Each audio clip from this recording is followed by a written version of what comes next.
The Hard Count is presented by BetMGM. As y'all know by now, we've teamed up with BetMGM this college football season. We'll be using their lines to make all our picks, and we'll have special offers for all of you each week. Now, when you join BetMGM, you get access to a variety of parlay selection features like same-game parlays, live betting options, and more. If you haven't signed up yet for BetMGM, use bonus code HARDCOUNT, and you'll get up to $1,500 first bet offer on your first wager with BetMGM. Here's how that works. 1, download the BetMGM app and sign up using bonus code HARDCOUNT. 2, deposit at least $10 and place your first wager on any game. Step 3, you'll receive up to $1,500 in bonus bets if your bet loses. Just make sure you use bonus code HARDCOUNT when you sign up. Let's make this college football season 1 for the books. Let's make it legendary.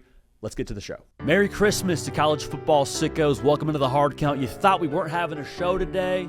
You were wrong. I know you that are tuned in, y'all that watch this show loyally. If you're watching this show on Christmas, or you're watching this show during Christmas break, however you're watching this show, you're one of us. We appreciate the heck out of you. Appreciate y'all making this show what it is. It is a privilege to do a show on Christmas Day.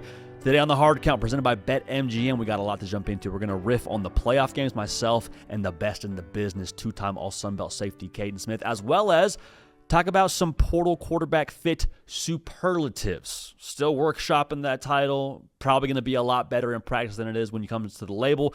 But again, this show presented by BetMGM. A little college football odds boost token for y'all that are dialed in over there. So it's time to zero in on every snap. Activate your odds boost token on any college football bet, and you'll receive a bigger payout if your bet wins. Not a bad thing to have in the back pocket here. You want to get some early action on some of these playoff games. So go ahead and get active with us there, and we'll have a good time. Again, big shouts to BetMGM.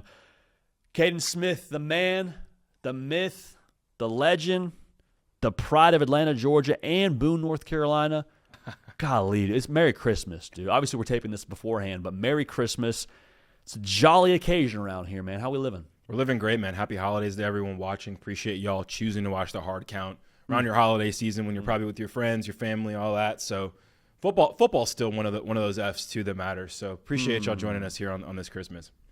The show for college football fans who don't take a break even though they're on Christmas break when it comes to tracking the Santa's sport. not. Why would we? You think he gets PTO? You think he's taking the day off? No, dude. Didn't think No so. shot. No shot. I kind of set the table here from the jump at the top of this show when it comes to what we want to do when it comes to riffing on the playoff games. But let's start with the portal quarterback potential fits and the superlatives those fits would be. Now, it's Christmas, so you're walking downstairs this morning, look under the tree, and oh my gosh, you're an LSU fan. You got Sam Leavitt. You're a Arizona State fan. You got Dylan Raiola. So this is an exciting time for all of us during portal season. Again, the portal does not open till January 2nd, so therefore a lot of these cats can't actually jump into the portal until January 2nd, so therefore they can't commit anywhere. So when the portal does open up, Cato, got a couple of different categories I want us to just kind of go through together and exchange takes, if you will, together on some of these guys. Let's start with all-around best fit superlative for these transfer portal quarterbacks. So Cato and I will also, or how this works, we'll give a quarterback, we'll give a destination that we think best exemplifies that superlative. So I kind of tipped my hand there at the jump, though, but I think Sam Leavitt to LSU is the all-around best fit here for me, man. We talked about it on the show before. Makes a lot of sense. Like Lane Kiffin was to the coaching carousel, what it feels like Sam Leavitt is going to be to the transfer portal quarterback market. Bell of the ball. And if I'm Sam Leavitt, I want to go somewhere where I can get developed. I want to go somewhere where I can compete against the best and have my film up against the best for NFL scouts. Lane Kiffin checks a lot of those boxes, man.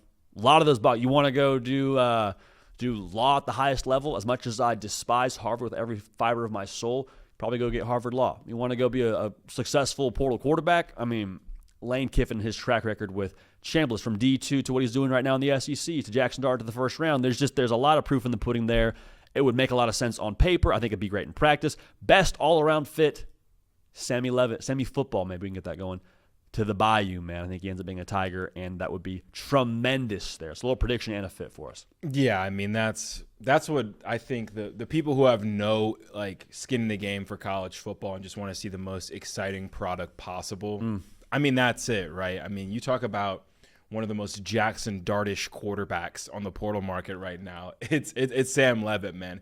He's not afraid to lower that shoulder, not afraid to run, not afraid to cut it loose. I think he would match quite literally the personality of Lane Kiffin's offense so well, and I think the dart comp kind of says it all there. And we talked about it before. You'd imagine Sam Levin and a couple of these other guys in the Big 12 are wanting to get out of the Big 12 to help their draft stock, and the best way to help that is to play football at the highest level. So I think playing the SEC makes a ton of sense. It's weird. Last offseason, we were talking about how it's hard to rank the Big 12 quarterbacks, how there's so many good quarterbacks, and all of a sudden all these guys slowly but surely coming into the transfer portal, we might see some movement there. So a lot of experience on the table for a lot of these guys. Sam Levitt has some championship pedigree for sure. You know he's not scared of the big moment. He was one of the few, one of the only, actually the only, to beat Texas Tech this year. So that says a lot. Seeing that on an SEC level would be awesome. Imagine what kind of potential giants you can knock off if you're doing that at Arizona State, playing Texas down to the wire with an Arizona State team. What's going to happen when you have the Bayou to your back and all of a sudden you're playing in that big of a stage in that environment? So I think that's the most electric fit, and that would be probably the biggest win for just college football if Sam Levitt and Lane Kiffin handshake emoji. I mean, the City Boys are up 1,000 if that one happens. Petty Boys are down bad. City Boys are just celebrating in their section. Levitt State, Lane State University, however you want to phrase the LSU part of it, like there's marketing potential there. I think the biggest thing with Levitt here, before I get your all-around best fit, my biggest thing with him is it just removes one more excuse that people can have for you to not draft you. Hey, but he played at Arizona State. Well, hey, but how good a competition was it? Well, hey, but dude went out into the SEC, showed up and balled in a new system for him in an RPO setup with Lane Kiffin, who knows quarterbacks. If Lane Kiffin wants Sam Levitt, which I have to believe now, probably the case. I don't know anything, but I would assume that's the case. That's also a pretty big seal of approval. So a lot of arrows up into the right with Levitt to LSU, in my humble opinion. But Cato, where do you fall on this topic now? And I kind of got the upper hand here because you asked me what my picks were, and then you did your best to diversify the portfolio. So just so the people know at home, like, Cato was kind enough to give me first stab at this. But where did you go on all-around best fit here? You know what, JD? It's funny. That really didn't impact my decision at all. Like, you made great picks, but I also think it speaks to this quarterback cycle, honestly. Like, we were talking about it before. The fact that LSU has Lane Kiffin, known for his portal acumen, and there's this kind of class where you have this much experience, this many snaps, this much potential, they have to land someone, right? We think Sam Levitt would be the best fit. Me and you can both agree with that. But there's just so many guys out there that surely they have to get someone, right? So I try to dig deeper into the weeds and find more of a gem, more of a fit that just makes the most sense. So we talked about it this offseason. Tennessee, Hendon Hooker, transfer quarterback. That was awesome. Joey Aguilar, no spring practice, no problem. Picks up the offense like it's nothing. And we see the Tennessee passing attack look the way it looks. I think the only problem with the transfer quarterbacks that have been coming in, especially with the Joey Aguilar, we don't know if he's going to even play next year because he's an older, experienced guy. You get 2 years out of Hendon Hooker, only get 1 year out of Joey Aguilar. There is a quarterback named Drew Mestemaker, JD, from North Texas, who led the nation in passing yards by far with 4,129 yards, 31 touchdowns, 7 interceptions, and he is a redshirt freshman. If you're Tennessee, you have this excellent track record with this offense, with transfer quarterbacks. Why not get a guy who you can get a couple years out of as well? Parlay your offense and your transfer success with a guy who apparently is very early on in his football journey in general, didn't play a ton of high school quarterback. Next thing you know, he's lighting up for North Texas's air raid offense. I think this is a guy that not only would fit perfectly with the scheme, with how quickly players have been able to understand the scheme. You get a full offseason with him, but he can maybe build on that for years to come as just a redshirt freshman. So that's my perfect fit is the one Drew Mestemaker with the Tennessee Volunteers. Probably didn't see that one coming, did you? I love that. I love everything about that. And also, it's kind of this perfect hybrid of what you've had the last 2 years. You had production with Aguilar at App State, but then you had the year before a redshirt freshman in Nico, where you like the talent, you like the youth, you get him for a couple of years. On paper, that is. Things go how they go with UCLA and the whole portal extravaganza or fiasco there, however you want to phrase it. But it's kind of best of both worlds. Okay, I get a guy that I know can freaking play college football at a high level in Mestemaker, but at the same time, he's not probably, now if he comes to Tennessee, going to hit the portal next year. Like, college football is crazy, but I mean, you assume he's coming to Tennessee to be developed by Josh Heupel. Josh Heupel got to be, what do you think? first-team all quarterback clay molder, like with what he did with Aguilar. He's got to be one of the top quarterback pottery guys, I would think. So I love that fit. Domestic to Tennessee. Go ahead and book that. Kind of makes me mad about what I have next year, Taylor, because I have a Tennessee fit here for my next superlative for most fun fit here via the transfer portal. And Tennessee, again, this is all assuming now that there's nothing new with Joey Aguilar and that he ends up not being able to play next season. I'm going to go in that same vein that you went when it comes to system fit and skill set fit. Josh Hoover at TCU intends to enter the transfer portal, and there was some speculation about him maybe leaving TCU last portal cycle. And if he did leave TCU, Tennessee, when they were in need of a transfer portal quarterback, would have made a lot of sense should they have been in the market at that point in time for Josh Hoover. But I get production, I get experience at the highest level, and kind of the same thing with Sam Levitt as it is with Josh Hoover. You're probably transferring out to go put your tape up against an SEC roster. You're trying to prove that you belong in the highest level, which is, of course, the NFL. The smallest jump from college to the NFL is the SEC, whether people like it or not, by nature of what the draft numbers are. So in terms of like most fun, most provocative, gets the people going, Josh Hoover, I think, would throw freaking bombs in Neyland, man. And the long ball would be all the way back with Aguilar passing the torch to Hoover. Most fun fit for me is Hoover getting the folks fired up on Rocky Top, taking his talents to Neyland. That's funny because with the best fit, I literally have Drew Mestemaker, Tennessee, and I have Josh Hoover, Tennessee written down. Let's go, I have dude. both of them down. So I just gave You're the sicko. edge. I gave the edge to Mestemaker just because of, like you said, like I said before, the runway of him potentially playing multiple years at Tennessee. Hands down. He's a redshirt freshman, so he could potentially leave after 1 year. But you like to think Tennessee, that draft class that's probably going to be there, pay the guy, re-sign the guy, and he comes back, give him a little extension as we're calling now. But I like this fit too, man. Josh Hoover, experienced guy, is right up there with Mestemaker and a lot of other guys as far as his passing totals, not just this season, but last season. So I love that fit too, man. It fits the mold of, like we said, the transfer quarterbacks that can make it work. So no Both problems there. gunslingers, too. Sorry, I didn't mean to cut you off. Both that gunslinger personality you need in that offense, I think, with Mestemaker and Hoover. Yeah, definitely. But when it comes to most fun, JD, I don't think you see this one coming either, man. You're a fun guy now. I have tricks up the sleeve. I'm a fun guy. Let's go down to Florida. John Summerall era has begun. I'm a big believer in John Summerall, as I've said on this show, and will continue to say this entire offseason. Big culture guy. I couldn't think of a better way for John Summerall to start off the culture of this new Florida program than by bringing Brendan Sorsby in down to Gainesville to play for the Gators in that Buster Faulkner offense that we just saw Haynes King do. I think Brendan Sorsby is a 2.0 version of Haynes King as far as his abilities throwing the ball, maybe not running the ball, maybe not donating his body to football the same way. Brendan Sorsby 6'3", though, JD, 235. Oh, my God. 2 years at Indiana, 2 years at Cincinnati. I listen to him on the Andy and Artie podcast, and he just sounds like a dude who just gets it, who loves ball, who's been at a bad Indiana program and a Cincinnati program that surprised a lot of people this offseason, didn't have the biggest expectations. Next thing you know, we're midseason talking about, is this game against Utah for pole position in the Big 12? Texas Tech just took a loss. Dual threat quarterback. I think it'd be an awesome scheme fit, awesome culture fit. Give me Brendan Sorsby down to Gainesville, right over left with John Summerall. That's the most fun to me. That's fun. You're in your bag right now. I'm in the bottom of it, man. You're absolutely just hitting dinger after dinger. And I love every. This is the best Christmas gift I could have ever asked for. Not that I didn't expect you to be in your bag, because that's just a given when you get on the mic. But golly, dude. Think if you're a Florida fan, you get that Nacosification. Again, not intel. We're all just kind of putting this thing together, talking about fun fits, superlatives. So we're not saying there's smoke to these necessarily. But if Brendan Sorsby ends up being the Christmas gift for Florida Gators through the transfer portal, oh my gosh. I think he fits exactly what they want. You mentioned personality a lot with Summerall.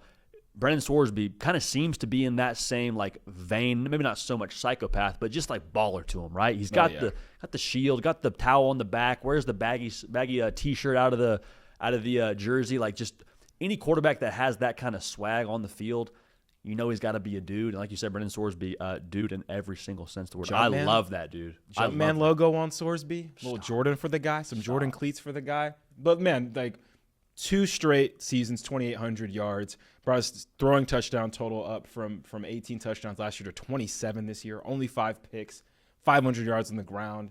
It's 9 touchdowns, man. Like I think it would be a perfect offensive fit, perfect culture fit. I mean, again, like you said, these aren't happening. Like these are, let everyone know this is zero intel here. These are all wants. It's Christmas. These are all wants. Christmas. Yeah, these are all on our wish list. You know what I mean? And I think we're both on the nice list. So I think maybe at least one of these will hit, right? Come on. Just one. I mean, shoot, Santa's busy, but dude, one of these would be. I'm mad how much I want that to happen because it would just be so fun. And also, not to spend too long on this, but Buster Faulkner and his offense. We talked to Jake Crane about this yesterday, and he's like, "Listen, they don't want to do the Haynes King stuff like all the time. Yeah, they want to run the quarterback maybe a little bit, but they did what they had to do at Georgia Tech because Haynes King is a great athlete, and Georgia Tech has some other deficiencies otherwise on their offense, but." You don't have to just totally put it up in the attic if you get Brendan Sorsby to Gainesville. I mean, that thing stays around. I'm just saying, staying up like some Christmas lights in the middle of summer. Here's another one for you here, Cato. Most explainable. All right, so we've done most fun. We've done best all-around fit. Even though it's a holiday, we're still going to be a bit business-like and logical here. And just the easiest fit here to explain. And I think there's a couple of them out there. In the transfer portal, from what we've seen now, sometimes it's pretty straightforward when it comes to these guys and their fits and people committing to people and committing to familiar territories with where they're from. All that's to say, the most explainable transfer portal quarterback fit to me here would be DJ Lagway at Baylor. Dad played there. He's from the state of Texas. You got to think, too, after everything went how it went at Florida and how it sounds like that meeting went with John Summerall where they got off on the wrong foot, have to imagine vibes were bad enough for him to intend to enter the transfer portal, so that tells me all I need to know there. You just want to get back around the boys, man. Back around mom's home cooking. Now, Waco's not 15 minutes from where he's from. It's still a pretty good distance to get back home, but just being back in that state, being, again, somewhere where his dad played ball, familiar territory, a team he grew up rooting for in the Baylor Bears. Does this have anything to do with my wife being a Baylor alumni? I don't know. I can't say no. It might have something to do with it, but I can explain this one from a football perspective. So Lagway to Baylor, to me, is the easiest to explain as of right now when it comes to this transfer portal quarterback crop. Yeah, man, there's a lot with Lagway. We had a lot of Lagway dialogue this offseason, to say the least. I was worried about his injuries. I was worried about his lack of practice. I think that showed up this year, and I think that he needs to go wherever he can develop the most. Not saying that's Baylor or anywhere else. This would be a comfortable fit for him for sure. Maybe him being comfortable could unlock some of the stuff we saw flashes of at the end of last season compared to what we saw this season. But wherever he's going to be happiest and wherever he can develop, that's where he needs to be. I don't think the SEC competition was necessarily a problem for him. I don't think that's why he didn't succeed per se. But going to the Big 12 level and being that talented, I mean, you'd like to think he'd light it up and really pop on film and really pop for the NFL draft evaluators. So I don't mind it at all. I think Baylor, for your sake, for your wife's sake, getting DJ Lagway would be a lot to be excited about. Big shoes to follow, though. Big shoes. Sawyer Robertson did his thing. He held it down, man. He was, I would say, one of the most fun quarterbacks to watch in the entire country. Baylor was entertaining this year. Maybe DJ Lagway can bring that same entertainment value and maybe some more wins out there in Waco. You never know. Fingers crossed, man. For me, easiest one to explain, and let this be clear, this is actually the one pick I actually don't want to happen. I think this is easy to explain. Very well could happen. Wouldn't love it to happen, though. Rocco Beck hit the transfer portal recently, and it's no secret that his head coach, Matt Campbell, at Iowa State is at Penn State. Don't have to squint at all to see Rocco Beck going to Penn State, playing for Matt Campbell once again. I said before, don't love this for Rocco Beck. I'm a Rocco Beck stan. I want people to know that. Love his game, love his leadership, love his hard count, word to the show name. This dude gets people to jump off sides like it's no one's business with his cadence. I mean, an awesome player, a gamer, doesn't have all the size. Very, very similar to a Brock Purdy that was successful at Iowa State as well. You can tell he's smart. You can tell he has command of his huddle, command of his team. His numbers took a little bit of a dip this year, but that's what happens when two of your receivers that both caught for 1,000 yards the year before go to the NFL. They both also end up on the same team. But I think that Rocco Beck, don't have to squint very hard to see him following in the footsteps of a Matt Campbell, taking his game to the next level like we talked about before, going from the Big 12, taking a jump up to the Big 10. I would like to see him play against with more of a team that has a little bit better of a recruiting class maybe right now, maybe has some more hope, maybe has some more potential as far as the offense and what it could be to really let him shine. Because I think he deserves that. He's stuck with Iowa State through the thick and the thin, their highs and lows, whatever they need from him, whether it's running the ball, throwing the ball. He has always molded his game to whatever they need to win games. And I'd like him to be selfish, honestly, and play for a team that throws the ball a bunch, has a bunch of awesome receivers, has cooler uniforms. No offense to Penn State. I'd love that for Rocco, but I think him going to Penn State's probably, I don't have a crystal ball over here, but I imagine that's where his lean is probably, and it's hard to imagine him being in the portal and not having some conversations with a one Matt Campbell. It's got to be somewhere not in the Big 12, right? Like, it can't be a TCU or a Texas Tech anyone that could potentially cross paths with Iowa State in the regular or postseason. It can't be that. You cut that guy open, he bleeds cyclone. Like, it just can't. I like that. I think you're on the money when it comes to easiest to explain. Like, Rocco Beck to Happy Valley. I mean, he could have left many times from Iowa State, but he recommitted, it felt like, every single year to Matt Campbell. Now that Matt Campbell's at Penn State and needed a quarterback, makes all the sense in the world. I like that a lot, Cato. Any parting shots you want to throw out there? It doesn't have to be a specific name. It could be a situation. This is kind of my last thought on this whole thing. Most chaotic, it was not something we talked about before, most chaotic, whatever Miami does. Like, I was told from someone in the coaching industry, Miami holds a lot of cards in this portal quarterback cycle. So we'll see what happens there, but I'm very curious to see who Miami picks, and then the musical chairs that happens where the music stops and, hey, grab a portal quarterback because they're going fast. Miami already turned the music off. Whatever Miami does is going to be chaotic. But anyone that you want to at least mention, or any other thoughts you have, any other hypotheticals you want to roll out here? I'm totally blindsiding you with this, but I know how good you are on the spot, and I just like picking that football mind of yours. Any takes here, parting shots on this segment before we move on to the goodness of the playoff? Yeah, I don't have a left tackle. Don't worry about the blind side. I got my own blind side. I'm good. But no, I think we talked about it before off show. Just so interesting, the pool of quarterbacks we have. Like, I think there's just like so many different categories. Like, I think a Dylan Raiola and a DJ Lagway are guys that wherever they end up, largely predicated on their talent and their potential of what they could be. Both 5-star recruits, both went to big flashy spots, didn't quite look the way we wanted.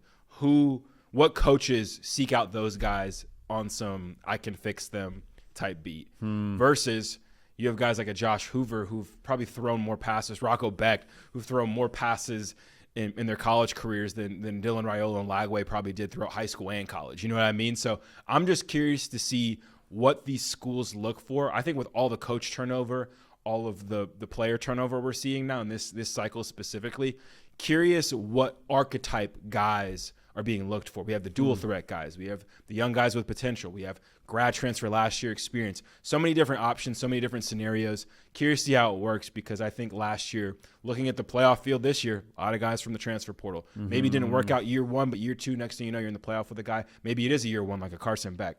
So many different options, so many opportunities. It's really a Rubik's Cube. We have what we want, obviously, that we've said, but just in general excited to see how the dominoes fall and the musical chairs being played in front of our eyes. It's going to be a good time, man. Once January 2nd hits, I bet we give it 24 hours, and like January 3, this dude's committed, that dude's committed, and we will be able to start our wish list for spring practice when it comes to the propaganda we might be getting here during the spring part of the college football calendar, which we obviously honor and observe here on this side of things on the show.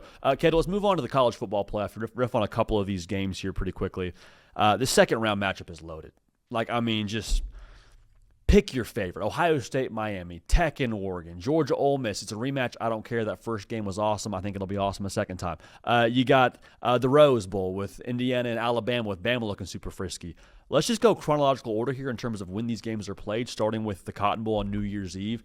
Miami and Ohio State, that spread being at 10 points feels a bit jarring, dude, to be real. And it's not that Ohio State hasn't earned that, but the curious part about this whole thing to me, as we've talked about a couple times on and off the show here, like Carson Beck in the role he's playing right now, if you had told me he's going to throw for over 100 yards barely and they're going to beat A&M, I would have been like, okay, so how many defensive scores do we have in this game? Like, how did that whole thing go? What are you watching that you think is a difference maker on either side of this thing when it comes to Miami and Ohio State. Yeah, I think just staying on the Carson Beck side of it, I think that it's his career's his journey is so funny now. Like, he went from a Georgia team that was leading the nation in drops, and there's just so much around whose fault it was at Georgia. Was it his? Was it Bobo's? Yada yada yada. And then he gets put in a playoff situation, biggest game of his career, and the bare minimum is asked of him, and his rest of the teammates have his back, and they make it happen. So I think the fact that they were able to win that way is huge, and I think that the more help obviously he has around him, the less you ask of Carson Beck, the better Miami is going to be. And I think that the fact that he was able to play mistake-free football, that was the difference in the game. Marcel Reed turned the ball over 3 times. Carson Beck did not. Sometimes that's what it comes down to. And the fact that Miami was playing in a dogfight and every turnover mattered, and he was able to take care of the ball, and his guys weren't dropping passes, and everyone was taking care of him. He was scratching their back. They were scratching his. I think that's the biggest and most encouraging thing if you're a Miami fan, for sure.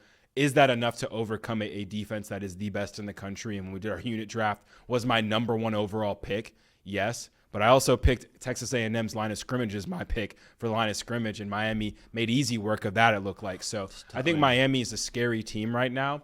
I think if they were playing anyone not named Ohio State, the spread would be less points. But unfortunately, they're playing Ohio State, and I think that at the end of the day, it looks like they can hang up front. Yeah. Like, they can hang.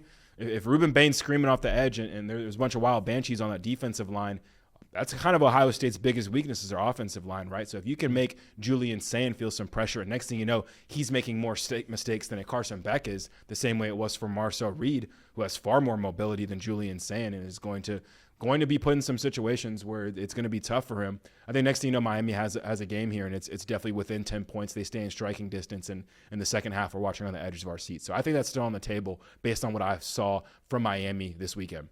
Todd McShay has done a lot of digging on the snap count for these quarterbacks in this college football Big playoff. Experience guy, yeah. And Carson Beck, man, like, the more you look at it, in a game like this where the stakes are what they are, the other logo is what it is, and you have this run right now where, you know, people were saying should you make the playoff, then you win your first game on the road, and now you got to play the team that was number 1 for the majority of the season. Like, I wonder at what point in time the even keelness and the steady-handedness of Carson Beck, if ever, ends up being a differentiating factor for them. Because it had to be one of the big draws to bringing him in via the portal, outside of, you know, all the physical traits and the rocket right arm and all those things. Like, the fact that he's experienced in a college football playoff now down to 8 teams, where sometimes it might just be, you know, team to flinch first loses.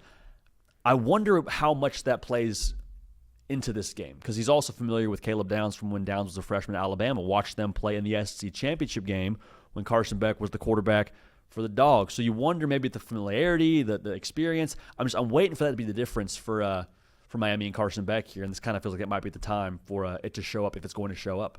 Yeah, and if Miami wins this game, it is going to be because of the traits, and I think that's such a promising sign for Miami under Mario Cristobal. The fact that this was a guy who's been criticized in the past for his decision-making and the big moments and what they did in November.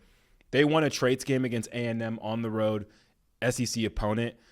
Doesn't get much bigger than this now. I mean, now you've reached, in a way, the final boss when it comes to talent. And if you have enough talent to compete in this game, if you can push it over the edge and win, that's huge. But you talk about the experience with Beck coming in here. It matters because he's playing Julian Sand, who is by far the least experienced quarterback here. So if next thing you know, the steady hand is steady and doing its thing, and Julian Sand's looking a little frazzled because Ruben Bain's screaming off the edge, could be very interesting. But again, you'd like to think the gap is bridged with how much talent is surrounding Julian Sand. I mean, Jeremiah Smith, Carnell Tate, Bo Jackson, and his defense has been at his back all year, and quite frankly made it to where Ohio State hasn't had to score that many points. When you have the number 1 defense in the country holding teams to 8 points a game, pretty easy to relax and cut it loose. But next thing you know, when it's a tie game and it's the playoff, a little bit different circumstances, right? So he got a little taste of that in the Big Ten championship game. I'm really curious to see how Julian Sand looks in this game. Has a ton of football ahead of him. If he doesn't play well in this game, Ohio State will be right back here next year. He'll be leading them, and he'll use that experience to fuel him. I think the question for Sayin is this the moment? Does he do it this year? Does he have kind of that irrational confidence we talked about? We were talking to Jeremiah Smith last year in media days. He thinks this is normal because he's a freshman. This is all he knows. Does Julian Sayin have the Ohio State standards seem normal to him, and does he rise to the moment and outplay a Carson Beck despite him playing a lot more football than him? Is it, nah, I'm more talented, I'm comfortable here too, Carson, I'm going to make it happen? I think the quarterback matchup's fascinating for sure, and how much support they get from their defenses, man. It could be a close one if it comes down to that. He's a cool customer, dude, that Julian Sayin. Like he is the epitome of California cool. You Google California cool, and you get just a result of Julian Sayin back there with the luscious locks and the even keel expression. Like, I'm here for it, man. I'm here for it. And last thing I'll say before we move on, I wonder a little bit if the loss to Indiana for Ohio State being the last thing we saw before the playoff, while Indiana's awesome and there's nothing to take away from them, I wonder a little bit if that snapshot is causing all of us to overthink Ohio State. I think it is. Because so talented. Because the last thing we saw from Alabama did not look good. And even the first quarter of the next game didn't look good for Alabama. And the next thing you know, they turned into themselves, honestly. Like, that's the team we saw for the 3 quarters in Norman for Alabama was the same team we saw respond after Florida State. And now the question is Ohio State going to respond this season like they did last year when they lost to a Michigan team and reminded everyone that they're the most talented team in the country. That's why I have them winning the Natty. I think that it just makes too much sense. I think the one thing I worry about as someone who picked Ohio State to win the Natty is Julian Sayin at quarterback, just because of the experience. But let's not act like this guy wasn't in New York a couple weeks ago at the Heisman ceremony. And like you mentioned before, maybe not getting as much media attention, Heisman ceremony. All of a sudden, there's a little chip on that shoulder, and all of a sudden, Julian Sayin, Carlsbad's finest, is doing the damn thing in the playoffs. So I'm excited. I'm excited for sure at the quarterback matchup there. I think that's going to be key because I think both defenses are going to bring their lunch pail, and I think both can make it relatively hard on both of these quarterbacks on a down for down basis. Hey, better bring your lunch pail to that game as well as the first game of the new year, baby. Texas Tech and Oregon, BetMGM game of the week, dude. So I think Oregon is going to play for a national championship. With that being said, in the same vein of you having things you're thinking about with your national title pick of Ohio State, my national title berth pick for Oregon, I feel less good about this game against Texas Tech than I do about Oregon seeing Indiana a second time. And I know that sounds crazy, but the fact you get them a second time and the fact that Texas Tech is looking to prove themselves in that front seven, they're kind of the unknown of the college football world, based on who we haven't seen them play, which is no knock on Texas Tech. I'm drinking all the Oregon Kool-Aid, man, but I think if that Texas Tech front seven starts to get it ramped up and they start to feel like they got to step on that Oregon offensive line and Dante Moore gets a little bit frazzled, hey, man, we could be in for a long night out there in Miami if we're wearing the green and yellow. But Dante Moore, again, I'm as high as there is on Dante Moore in this tournament. Just thoughts on this Orange Bowl matchup here, Cato?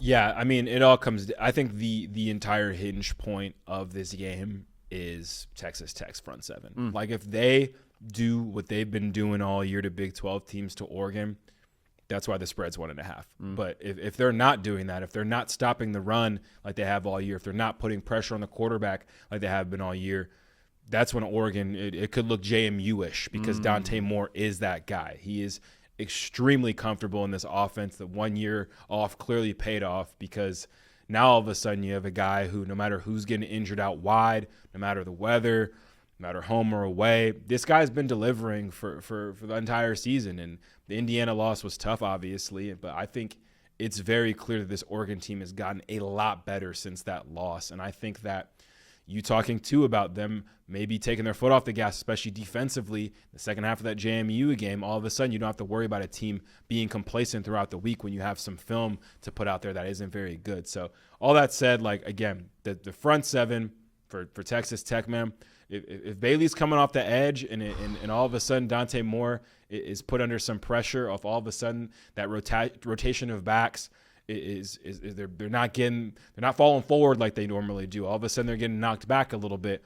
All of a sudden this game gets a lot more interesting. So I'm really curious. I just love the matchup with those sideline to sideline ball hawking linebackers of Texas Tech versus those running backs, man.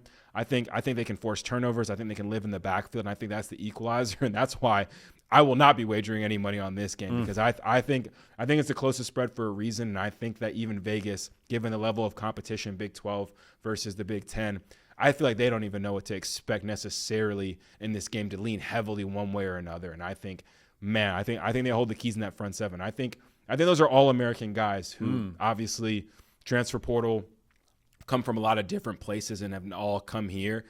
I think they're all so talented, though, and I think they will rise to the occasion. I think they will be able to stop the run, and I think they will be able to get some pressure on Dante Moore. And all of a sudden, it's maybe more of a low-scoring game, we thought, and it's an evenly matched game. And I think it's going to be a close one, wire to wire, I think, unless the front seven just does something just completely overpowered by Oregon, which I don't expect.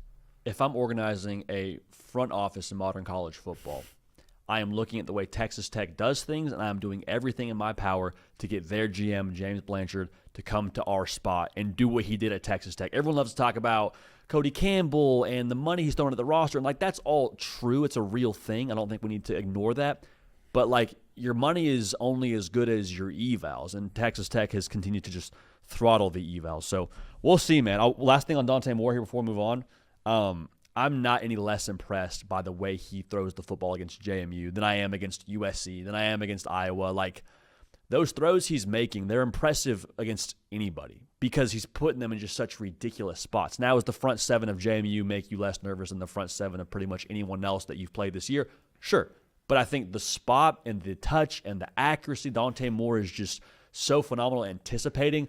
I keep saying I think he's an NFL quarterback right now, and I'm curious to see if he gets on a heater here. Maybe he sees his name on top of the mocks, and he's like, man, whether I'm 1 or 2, might as well, right? Only 1 or 2 in the NFL draft for so long, so we'll see what happens there. But I'm all in on the Dante Moore train there. Yeah, Dante's looked amazing. I'm a fan of Dante's game. I think as far as just play style, just huge fan of what he's got going on. And he just matured so much that 1 year, man.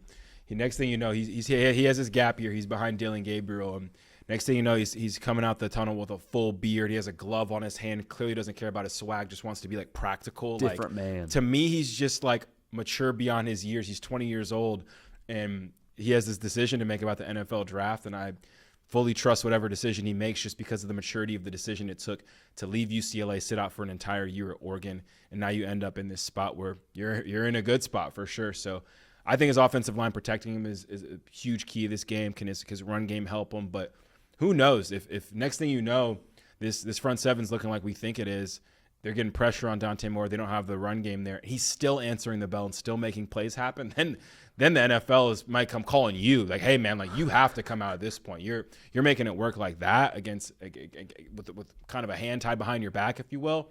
Then all of a sudden things open up a ton. Really excited for the quarterbacks just at large in this tournament and the draft stock of it all. I love the NFL draft, but yeah, man, this game is going to be awesome. I think we didn't say Baron Morton's name one time. I feel bad, but this is a guy who also has a fleet of weapons to use that have been great all season. There were some vulnerabilities of that Oregon defense for sure. James Madison, I was talking about all game, was calling some excellent plays that could have been explosive plays, maybe even touchdowns if it wasn't bad at the line of scrimmage, if miscommunication was a little bit off, the timing was a little bit off. So I think there's some areas of vulnerability in that Oregon defense a little bit more than we expected heading into the playoff. And I think Baron Morton, if that leg is sturdy, if that titanium plate is holding that fracture together and they can run the ball with Dickey, I think they have some answers as well too. I think both of these teams' really strength is in that front seven compared to the secondary. So excited for both of these quarterbacks, really. Baron Morton, I'm sure, has a huge chip on his shoulder just knowing the narrative around the Big 12, Texas Tech, and an Oregon and a powerhouse team. Just hang on for 3 more games, Baron. Just 3 more games. Drink your milk, take your calcium, whatever we got to do. Just get to the end of this thing healthy, and we'll see where the chips fall from there. Cato, the Rose Bowl is the most picturesque venue, happening, setting, however you want to phrase it. It's, I think, one of the most pure, best natural resources that college football still has intact. We got a good one here with Bama and Indiana. I don't know what to make of this game on the Bama side because they should have lost to Oklahoma. Should have is a funny word. We picked them to win, so I was glad they did. But like you look at the box score, Oklahoma outgained them. Oklahoma had more time possession. Bama was the team this time against Oklahoma that won in the margins, the defensive touchdown, the special teams. They were better on special teams than Oklahoma was, even with Tate Sendell and how good he is. So I don't know how much stock to put in what I've seen from Bama over the course of this season. They just seem like they're on a different level right now, and they are taking that crazy person belt of college football that Oklahoma was before they beat them. And Indiana, I feel like I know exactly who they are. They're going to play clean. They're going to be great on the line of scrimmage. They're going to get it to their playmakers outside, and they got a couple of them now. Like, I wonder the dynamics of Bama and the trend they're on versus Indiana, and do we see a first-round letdown like we saw from everyone else that had a bye in last year's playoff? Yeah, I think we've tried to make sense of Alabama. It's not very easy this season. It's hard to. And what it's come down to for me, JD, Kalen DeBoer is the variable here that is the constant. I think that when you look throughout his coaching career, I think him coming to Alabama, filling the shoes of Saban, how last year went with 9-3, losing the first game this season. There's just been the Michigan stuff. Like, there's just been so much talk and conversation around Kalen DeBoer to the point where I think we've forgotten he's Kalen DeBoer. Like, we forgot this is the guy that led Washington to a national championship when no one expecting it had it on their bingo card. And that Washington year was crazy. They played Oregon twice in 2 crazy games and won. They had several game-winning field goals with Grady Gross. Like, it was a weird year, but he's the dependent variable. Like, it's Kalen DeBoer. He gets his teams ready. Sometimes it's going to be 17-0 and it's not going to look good, but most of the time he's going to come through. And I feel like because it's Alabama, when you don't come through, it's magnified. But this is one of the best coaches in the country. This is a guy who has playoff wins already. Like, this wasn't his first playoff win. Like, he does this. He made it to the 14 playoff. Like, I think, to me, him and the Ty Simpson of it all, their leadership, I think that's what makes them scary for an Indiana. I think that there's nothing X's and O's, definitely not the run game. The defense has been inconsistent. There's a ton of stuff on film that probably looks the opposite of scary if you're Indiana. It's like, oh, we'll definitely be able to do this. We'll definitely be able to do that. But the Kalen DeBoer of it all, the Ryan Grubb of it all, and the Ty Simpson of it all, man, it's powerful. And we saw that in Oklahoma when you're down 17-0, and next thing you know, you're the hard team to kill. You're vibing to many men, and the tables turn. So I think we've almost forgotten how good of a coach Kalen DeBoer is through all the talk that surrounded Kalen DeBoer. And this matchup specifically, I'm really excited about the playoff matchup because last time Curt Cignetti made it to this stage in the playoffs, first round exit, obviously on the road against a Notre Dame team. Never. It's always better to lose to a team that eventually plays in the national championship. It's a good look, and I guarantee if either of these coaches whoever loses in this game optically will be rooting for the other team to be in the championship because it'll be a better look. But, man, you talk about Curt Cignetti, who's just been the pillar of getting his team prepared to win and playing disciplined football and winning games between the margins and not beating themselves. That going up against a Kalen DeBoer who, like I said, we forget that this is Kalen DeBoer, man. Like, this is a guy who does not lose a lot in his career. Where you look at any stop he's made, I'm excited for the coaching matchup. I'm excited to see schematically when Herbie gets his clicker, whoever's calling this game, who in the instant replays are creating the most success for their players. Because all of these teams have guys who make plays. Jeremy Bernard making crazy catches to win games. Elijah Surratt, crazy catch, Big Ten championship over the shoulder to win a game. Which coaches, though, can I think it's a coaching matchup, honestly. I think the talent across the board, I think these teams probably both have around the same amount of guys that'll play in the NFL, play on Saturdays. Which coaches can set their guys up for the most success? And I don't think there's that many better in college football than these two right now. So I'm pumped for the X's and O's of this one in the chess. And the spread's not doing enough to scare me away. Like, open at 6.5, up to 7. If it was like 13 favoring Indiana, I'd be like, oh, okay, there must be more at play here that makes me, lean more towards the Hoosiers. Like, I'm picking Indiana to win the football game, but dude, that single-digit, single-score spread isn't inspiring a ton of confidence that Vegas is like pounding the table for the Hoosiers to get it done. It feels like, if anything, it's like a respect to the seeding, it's respect to what they've done this year. But I think Vegas is also saying, like, yeah, we think Indiana's better, but at the same time, we have no freaking idea what we're going to get from Bama in the margins and the level they've played at different points with their back against the wall. And Bama in the playoff setting now, by definition, back against the wall. Last thing I'll say on Kalen DeBoer, then we can move on to the Sugar Bowl here and wrap this thing up. I understand it's Bama. I know standards are massively high. But would Kalen DeBoer at LSU not be heralded as a freaking king in Baton Rouge, get him to the playoff? Like, after the year they've had right now, and I know, I get it, Bama, you expect national titles. So does LSU. If Kalen DeBoer was leading that football program and it wasn't the Brian Kelly, he would be heralded as the freaking guy right now, man. So, I don't know. That's my take on it, Cato. That's my take on it when it comes to DeBoer and how he's perceived, because I think you're on the money when it comes to how he's viewed in the eye of the public. Last game here, man. It's the nightcap, the prime time on New Year's Day. It's the Sugar Bowl. It's a rematch here. Georgia and Ole Miss. First time these teams played. 8-point dub for Georgia in Athens, but Ole Miss was up by 9 in the fourth quarter. Kewan Lacey didn't have a great day at the office. Only 31 yards. Trinidad Chambliss was still getting his feet underneath him as a starting quarterback in the SEC. Now, this Ole Miss team without Lane Kiffin, a little bit more maturity to them, you'd think, over the course of the season. Definitely both battle and emotionally tested by nature of the whole Kiffin thing. I think Georgia wins here, but Ole Miss, if they hit their big shots early here, they see the first few go down where it's a deep shot to Stribling, or maybe Trinidad Chambliss has a couple of off-script plays that break in a positive way for Ole Miss. If Ole Miss starts to remind themselves, oh, yeah, we had these dudes on the ropes.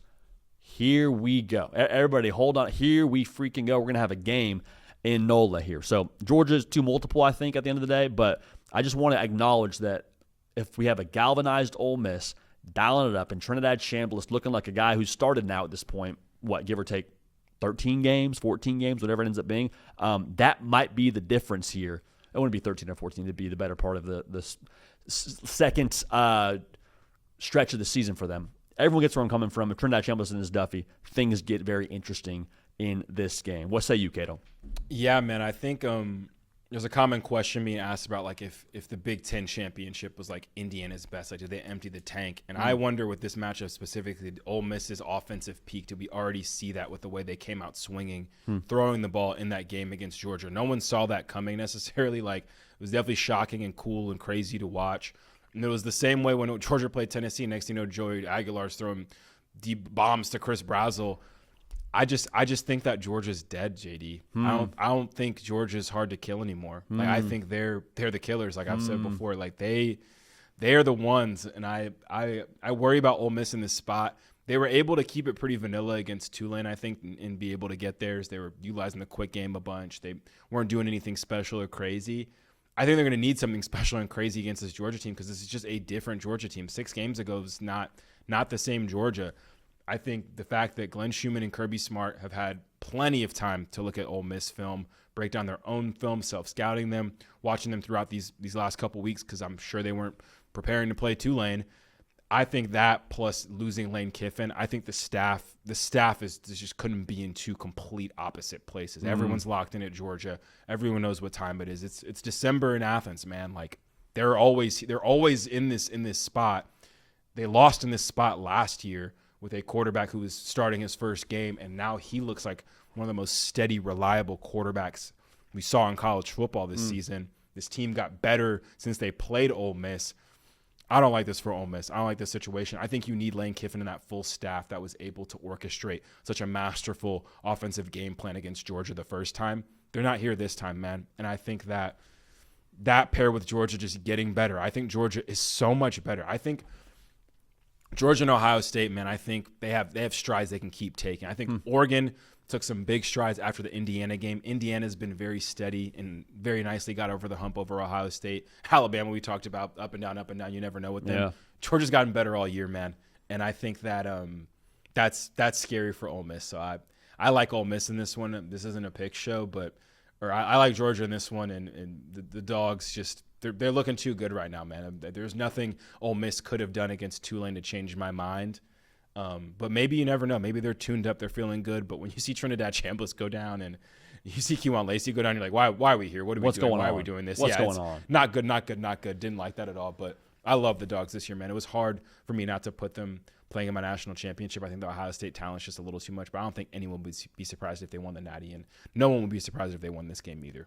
If they lose this game, it would mean that there was some drastic fall off from Georgia, and you probably point to that bye week like last year everybody else did with teams that lost alpha bye. You say, well, it's more rest than rust. I don't worry about that for Georgia because what we said, the entirety of this week, they've had this exact same bye before. They've had this trip out to NOLA. They've had this game be their first playoff game after winning the SEC. They've had this same quarterback start the same game. And so if there was going to be a team that was unaffected, even benefited from the bye, you would think it would be a Kirby Smart with the same staff, same quarterback, same venue.